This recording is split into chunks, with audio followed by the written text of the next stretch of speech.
तर परवाच भाजपच्या आमदारांनी जो गोळीबार केलाय गणपत गायकवाड, ठीक आहे, त्याचं भांडण त्या मिंदे आणि मिंदेच्या पोराशी जे आहे तो काय निकाल लागायचं ते लागेल, परंतु त्यांनी आणखी एक स्टेटमेंट दिलेलं आहे की या मिंदेंकडे गणपत गायकवाडांनी सांगितले की त्यांचे करोडो रुपये आहेत, करोडो रुपये. मग तुम्ही अनिल देशमुखांना आत टाकलं होतं का? तर 100 कोटीचा हप्ता गोळा करायला सांगितला. ऐक्यू माहिती. मग याने तर पोलीस स्टेशनमध्ये गोळीबार केलाय, सगळी काही पुरावे आहेत, तुमच्याकडे सीसीटीव्ही फुटेज आहे, काय केलं ते दिसते, पण तो काय बोललाय त्याची दखल का नाही तुम्ही घेत? टाका ना. मग मिंद्यांच्या घरी धाड का नाही टाकत? सोरेनच्या घरी धाड टाकलीत, केजरीवालच्या घरी पोलीस पाठवले.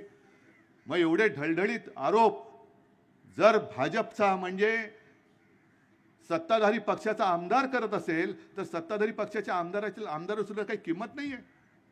मग इथे जमलेले कोणी असतील किंवा या मतदारसंघातले भारतीय जनता पक्षवाले असतील, त्यांना मला विचारायचे की तुम्ही कोणासाठी काम करता आहात? काय मिळते तुम्हाला? तुमच्या आमदारांची ही जर का दयनीय अवस्था झाली असेल, स्वतःला हातामध्ये पिस्तूल घ्यावं लागत असेल आणि पिस्तूलाने गोळीबार केल्यानंतर ते सांगतात का गोळी झाडली, तरी सुद्धा त्या आमदारावरती कारवाई करा. मी त्याची बाजू अजिबात घ्यायला आलेली नाहीये. पण एखादी व्यक्ती एवढं टोकाचं पाऊल का उचलतो? पोलिसांनी सांगावं.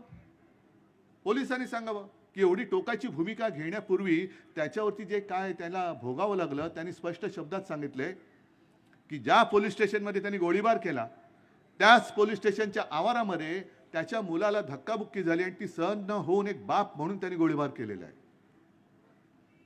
मग कोणी केली ही धक्काबुक्की? म्हणजे मुद्दाहून काही डिवचण्याचा प्रकार झालं आणि ती धक्काबुक्की होताना पोलीस का गप्प बसले होते? बरं, हे सगळं झाल्यानंतर आमच्या राज्याचे महनीय गृहमंत्री आहेत कुठे? देवेंद्र फडणवीस दिसलेत का 2 दिवसात? दिसलेत? भारतीय जनता पक्षाच्या एका तरी व्यक्तीने याच्यावरती प्रतिक्रिया दिली? त्या बावनकुळेने दिले? अशा हजारो घटना घडतात. अहो, हजारो घटना घडतात. तुम्हाला लाज वाटली पाहिजे. तुमच्या पक्षाचा आमदार पोलीस स्टेशनमध्ये गोळीबार करतोय, तो ज्याच्यावरती आरोप करतोय तो गद्दार तुम्ही तुमच्या डोक्यावरती बसवलाय, तो मुख्यमंत्री आहे आणि आमदार सांगतोय की जोपर्यंत हा गद्दार मुख्यमंत्री राहील तोपर्यंत महाराष्ट्रामध्ये गुंडांची पैदास होईल.